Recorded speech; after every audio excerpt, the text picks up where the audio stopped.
This Jimmy Butler and Miami Heat situation with Pat Riley being the person that is definitely fueling a lot of the fire. On the surface, it seems like Jimmy Butler is really in the wrong, but in reality, there's a little bit more to it.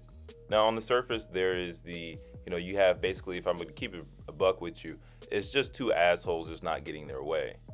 But when you really think about it, you have a situation where Jimmy Butler, who's been the face of your franchise and basically got your franchise out of the mud, got your franchise out of the dirt because after LeBron James left, there was really nothing there. Nobody really wants to go to Miami Heat because of the various, everybody looks to talk about the Heat culture, but the Heat culture is very restrictive in who actually wants to go there, who wants to be monitored and obsessed over to that degree. It's something that not a lot of people really gravitate towards. And that sucks because Miami is such a prime destination for just a lot of things. There's a lot of life in Miami. But regardless of that, they have taken scraps to the NBA Finals and to deep into the playoff runs. And that is only because Jimmy Butler is the guy for them. Now, the issue is that over the years, you guys just simply have not given him anything to work with. And so after a while, you kind of like just think, well, okay, then what are we doing here? If we're not going to get like top premier talent, what's the point of me being on this team? And I think for Jimmy Butler, he's kind of really struggled with that, where he's on a team where he's trying his best and he's giving his best, but he doesn't feel that from the front office. And so after a while, you kind of just want to give up and say, okay, I have to move somewhere else. Now, this is where it really gets a little muddy for me because there's two things that are being said in the media that shifts the way that I think about this situation just a tad bit. So the first thing is that you have the money situation. If Jimmy Butler believes that he's going to get a max contract, being a 35-year-old aging basketball player, I'm just going to be 100% honest with you, that is not happening. If you really believe that Jimmy Butler is going to magically get more than what he's getting now, that's not going to happen, and this is some part of delusion on his end where he just really believes that that's going to happen. But I'm telling you right now, that is far from reality.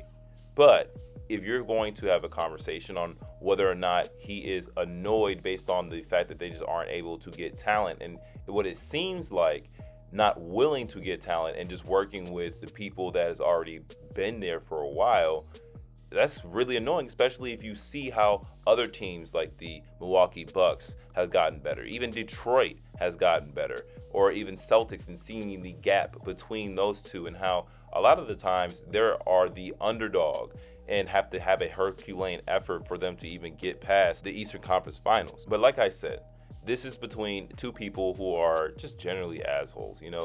Pat Riley has done this thing in the past where he will talk down on players. He will kind of put himself over the team and believe that he's the one person that keeps it all together.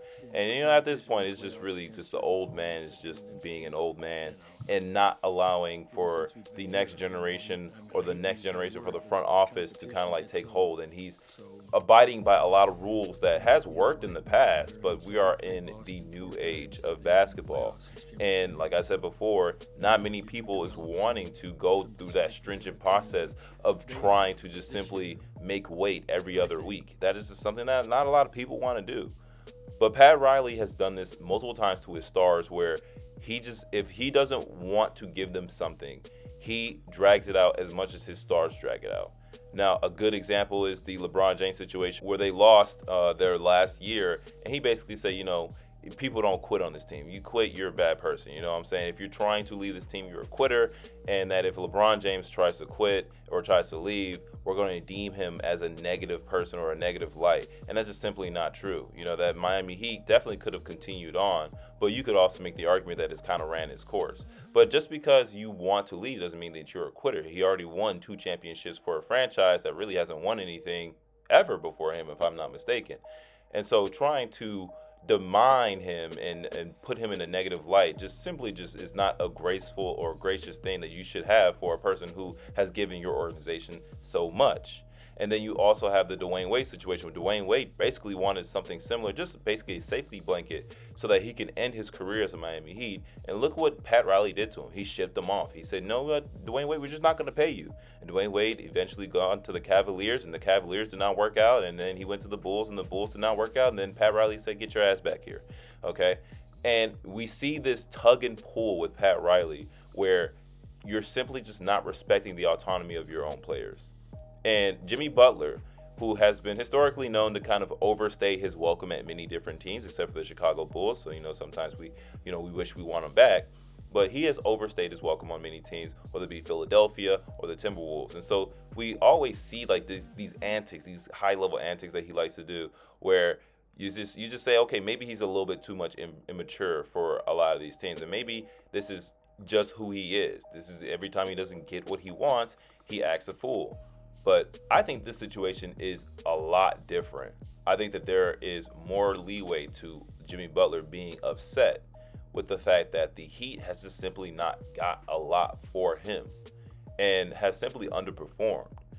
And so I think the Philadelphia situation where it came down to paying either him or Tobias Henry, I could completely understand you not wanting to deal with that. But the Timberwolves situation seemed like it was more so Jimmy Butler just being an ass, if we're going to keep it honest. But this situation, like I said, is a lot different because there's many different avenues. Now, if the reality is that it stems only from the fact that he wants more money than he's absolutely getting right now, which would, I think, probably go into a Supermax bracket, then I would believe that Jimmy Butler is just simply just in and over his head, and that he should be a little bit more realistic with the course in his career. There's really only 3 people in the NBA right now that if you were to give them a contract post 35 that would be a Supermax or somewhere close to that, would be a Stephen Curry, LeBron James, and a Kevin Durant. Outside of that, there's really not that many people, and you're really just stretching and just hoping that maybe they can get something back from them, whether it be picks or whatever the case may be. But you know what happened with that when you had the Washington Wizards and the Bradley Beal situation, where the Washington Wizards are just terrible now, and they got a few good pieces in Jordan Poole and Alexander Sarr, but you see that they're like 6-37 right now on their record. Not that great.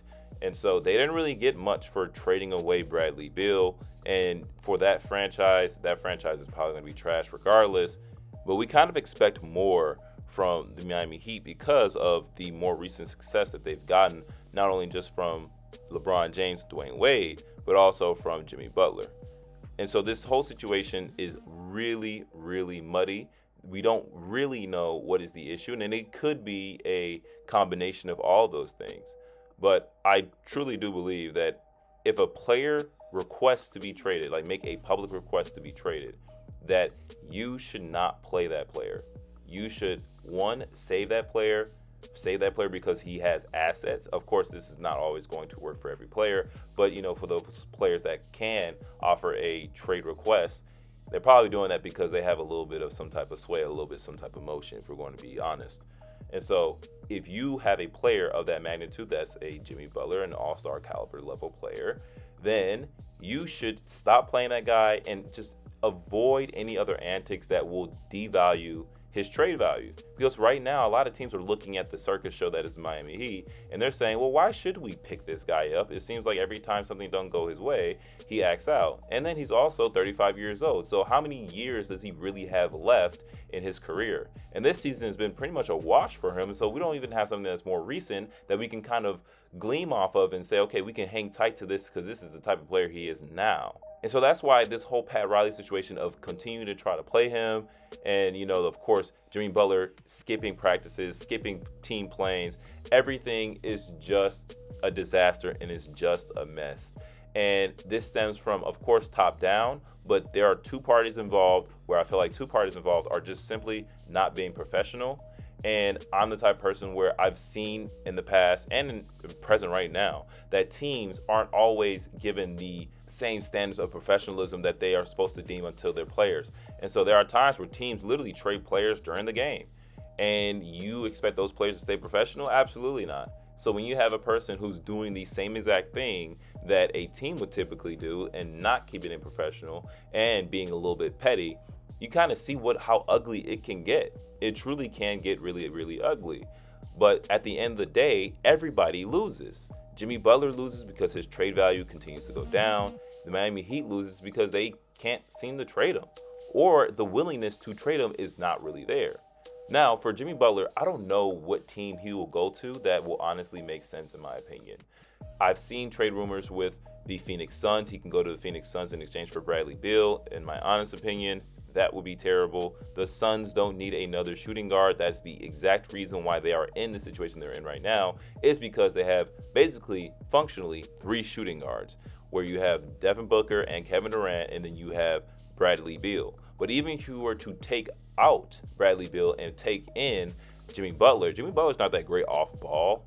He's great with the ball, but then you have Tyus Jones for that. So what would be the point of sending him there? And then he also said he will go anywhere except for the Memphis Grizzlies, which is honestly kind of funny because I feel like the Memphis Grizzlies would be a perfect fit for him.